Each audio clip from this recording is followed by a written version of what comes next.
म चाहिँ आज काठमाडौँबाट फर्किने क्रममा चितवनको पर्सा भन्ने ठाउँमा चाहिँ मैले चाहिँ बाइक एक्सिडेन्ट भएको देखाएको छु। आशा गर्छु कसैलाई केही पनि नहोस्। त्यहाँबाट लगभग 30 किलोमिटर जति अगाडि खराङ्गा भन्ने ठाउँमा गएर चाहिँ मैले चाहिँ मेरो बसन्तीको लुगा सुगा खोलिदिन्छु बसन्तीलाई धोइदिएको पार्नलाई। अति नै गर्मी भएको कारण चाहिँ म चाहिँ अगाडि पछि लाइन बसिरहेको थिएँ। केटाहरूले चाहिँ गाडी राम्रोसँग धोइदिएको चाहिँ मेरो बसन्तीलाई र मेरो बसन्ती धोइदिएको बापत चाहिँ मैले 500 रुपियाँ दिन्छु। मेरो बसन्तीमा चिटिक्क देखेको छ। मेरो बसन्तीलाई चाहिँ सिँगार पटा गरेर म चाहिँ आफ्नो गन्तव्यतिर लाग्छु बसन्ती लिएर। मेरो बसन्ती चाहिँ एकदमै राम्रो नै देखिन्छ। आज भोलि किन धेरै चम्किने गरेँ बसन्ती। बिहान काठमाडौँ 7 बजे हिँडेर म चाहिँ सरासरी आएँ। 3 बजे म चाहिँ ठ्याक्कै हेटौँड आइपुगेको थिएँ। हेटौँड आइपुग्दा चाहिँ मैले बजरङ बलीले चाहिँ दर्शन गरेँ जय श्रीराम भनेर। त्यहाँबाट हेटौँडबाट नपुग्नु होरबाट चाहिँ म चाहिँ दायाँपट्टि लाग्छु। हामी सिधै चाहिँ जान पाउँदैन दिउँसो, किनभने एकदम भिडभाड हुन्छ।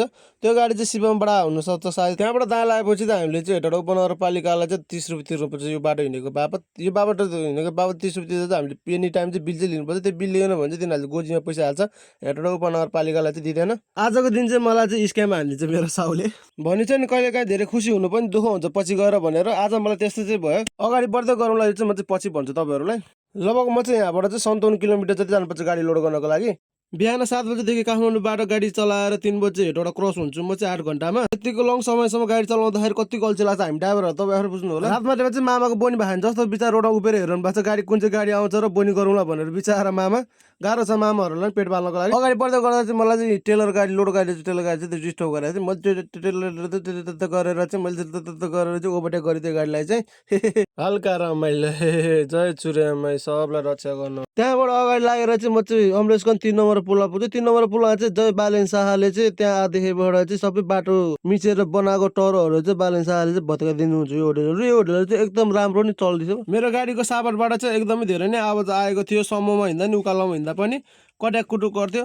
अम्लेसन्ज गएर चाहिँ मिस्त्रीलाई चाहिँ उठाएर हेर्न लगाउँछु। सापट हेर्दा अर्को समस्या नि देख्छु। सापट खोलेर बाहिर निकाल्दा चाहिँ क्रस चाहिँ उडिसकेर चाहिँ दागी बाहिर चाहिँ क्रसमा चाहिँ त्यसैमा चाहिँ बेरिङ अड्केर चाहिँ क्रस कट्याक कुटुक गर्ने चाहिँ समर र उकालोमा पनि। अनि सापटको लागि चाहिँ म नयाँ क्रस निकालेर कति पर्छ भनेर सोधेको 3500 पर्छ र माइगड मेरो त साथै गयो। मलाई चाहिँ के हुन्छ र मेरो साउल तिर्नु हुन्छ भए पनि धेरै महँगो रहेछ र क्रस फिट गरुन् जसले म चाहिँ मै खान गएँ होटलमा। चिसो मै त्यो घोलेर खाएँ।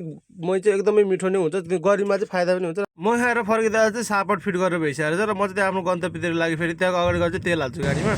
42,052 रुपियाँको 42,052.50 पैसा। 189 लिटर तेल खाएँ। 190 लिटर तेल पनि खाएन मेरो। म चाहिँ काठमाडौँ यहीँ तेल हालेर गएर सिमलाको लोड गरेर काठमाडौँ खाली गरेर यहीँ तेल हाल्दाखेरि चाहिँ मेरो यति खायो। अब अगाडिको भिडियो फेरि अपलोड गर्दै गर्छु हेर्नु होला है। तेल हालेर निस्केपछि चाहिँ अझै म चाहिँ 30-35 किलोमिटर चाहिँ लोडिङ गर्ने ठाउँमा चाहिँ जानुपर्छ। जाँदै गर्दा थाहा भयो कि साथीहरूले केटाहरूले चाहिँ फोन गरेर भन्यो कि तपाईँलाई आज स्क्याम हानिदियो साउले भनेर। किनभने सोधेको चाहिँ गाडी नै लोड हुँदैन आज माले पुग्दैन 4-5 गाडी लोड भयो आज त्यही भएर अरे। यसै भनेको हुँदा रहेछ कहिलेकाहीँ सुखी पनि दुःखमा बदलिन्छ भनेर। झन् आज गाडी लोड गरेर बेला झन् घर पुगेर चाहिँ सोलाएर खेलाएर बस्छु भनेर सोचेको यस्तो अवस्था बनाइदियो। अनि त्यसपछि चाहिँ हामी खाना खान गयो। साँझ परेपछि चाहिँ साउको गाडीमा। साउ गाडीले चाहिँ हामीलाई चाहिँ सिमरामा छोड्दै हामी त्यहाँबाट बाइकमा गयो कुशल भाइको खाना खानलाई होटलमा। खाना खाएर फर्केर गाडीमा आइजेल गाडीमा आएर चाहिँ सफासुफा गऱ्यो। किनभने हामी चाहिँ सुत्ने यही हो हाम्रो बस पलङ खाट भनेको यही हो। हस्त नमस्ते धन्यवाद।